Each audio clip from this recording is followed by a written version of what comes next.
Have you ever wanted to have a promotion at work and you think, I just want to ask the boss if I could just have a promotion, it'll be a bit of a wage increase or something like that. And it's going to be so good if I could just ask. And you're talking to your mum and you're thinking, no, I would love to ask, but I'm not going to ask. And then before you know it, your mum's picking up the phone, talking to the boss, and you're just going, this is so cringy. Here's a question. This is happening in the Bible as we speak with this contradiction that I'm going to go through. It talks about this situation in two places, but it says completely different things. My name is Craig, and this is Morning Star Quest, where we are delving into the Bible one question at a time. Now, there's 439 of these contradictions, or supposed contradictions. I'm up to 61, and I haven't found one that is an actual contradiction, but I would love to know what you think.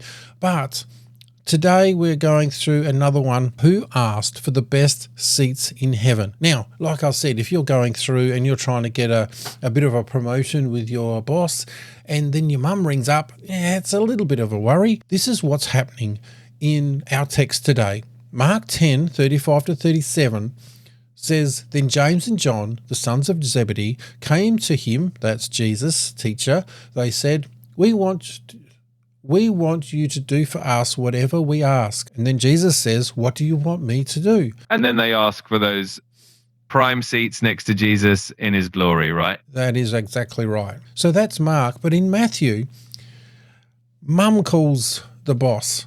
So then it says here in Matthew 20, then the mother of Zebedee's sons came to Jesus with her sons and kneeling down, asked a favor of him. What is it that you want? He asked. That's obviously Jesus. She said, Grant that one of these two sons of mine may sit at your right hand and the other on your left in your kingdom. How embarrassing. But why are these two different? It's definitely interesting to see the difference between the two accounts. It could be that both events happened and Matthew is just including more detail by mentioning their mother, or it could be that each gospel writer had a slightly different perspective or emphasis. Either way, it adds a really human element to the story, which makes it even more relatable. And there are people that say that you can't trust the Bible because there are things like this. If it was a small thing, then how can you trust the big thing? And, we could even go into the big picture here, and we have 439 contradictions in the whole Bible. And yet I'm going through one a week, and I am finding that I haven't found one contradiction yet. So what's happening here is the big question. It's a great question, and it really shows how important it is to look deeper into the context and the perspectives of each writer.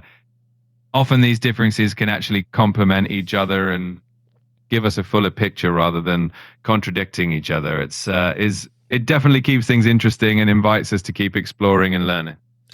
And the big picture here is that, first of all, each one of the Gospels, Matthew, Mark, Luke, and John, are all coming from a different angle for different audiences. So they're going to mention certain things that are more important and not skim over, but just they don't need to mention the details that the audience that they're trying to convey to need to know. Actually, here's a question for you, Cosmo. All right, in this situation, let's say we're at a picnic for the corporation that I work for, and I'm talking to my mum and I'm saying, I so want this promotion. I really want this promotion. I just got to ask.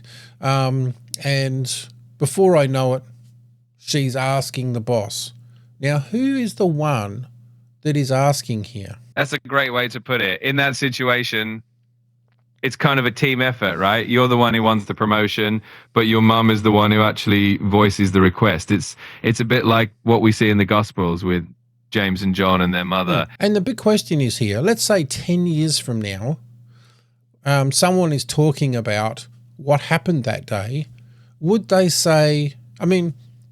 necessarily need to say that my mum asked, or would they say, oh, he got a promotion because he asked? Exactly. It's all about perspective and what details stand out to the storyteller. Someone might remember that you got the promotion because you were the one who really wanted it, worked for it, while someone else might remember the detail that your mum did the asking. Both versions are true. They just emphasize different aspects of the same story. And that's the point. Both of those things are true. And it would be like if in the city that I live in, if someone from that same city said, where is such and such, I would give them lots of details and say which road to go down and whatever. But if someone was coming from overseas, I would probably just say, oh yeah, that's on the other side of the city. I don't need to go through all the different roads and which one's the best one because of traffic and all this, everything. Both of those things are still true. And I think you'll find that in this story, that all of those things happened, but each one of those, Matthew and Mark both come at it from different angles, and they may not be mentioning something. That doesn't mean it's a contradiction. Absolutely. You nailed it. It really highlights how different perspectives can complement each other and give us a fuller understanding of the story. Each gospel writer had a unique audience and purpose, and that just enriches the narrative rather than detracting from it. It's all about seeing the bigger picture and understanding the context.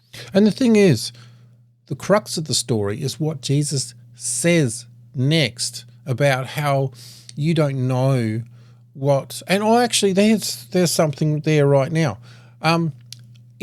Which one is that now? If we go to, so then the mother of Zebedee's sons came to Jesus, and she knelt before and she asked. But the very next thing, Jesus doesn't talk to the mum. He talks back to the sons because he knows they're the ones asking the question. And yeah, sorry, I don't have it here, but he is turning around and talking directly to the sons. He's no longer talking to the mum. So he knows exactly who's talking, but because the point of the whole thing is saying, you sons, you don't know what you're asking, because to come with me, you will need to come onto the cross with me. There's a whole different story there. But so this one is busted. Every time I read these things, I go, is this really a contradiction? Because it's not. And if you want to think there's another contradiction or you want to explore another one, I would love you to join me, because every single week we're going through another one. And there's one that I went through in the past. So go do something awesome for God, and I'll catch you in the very next one.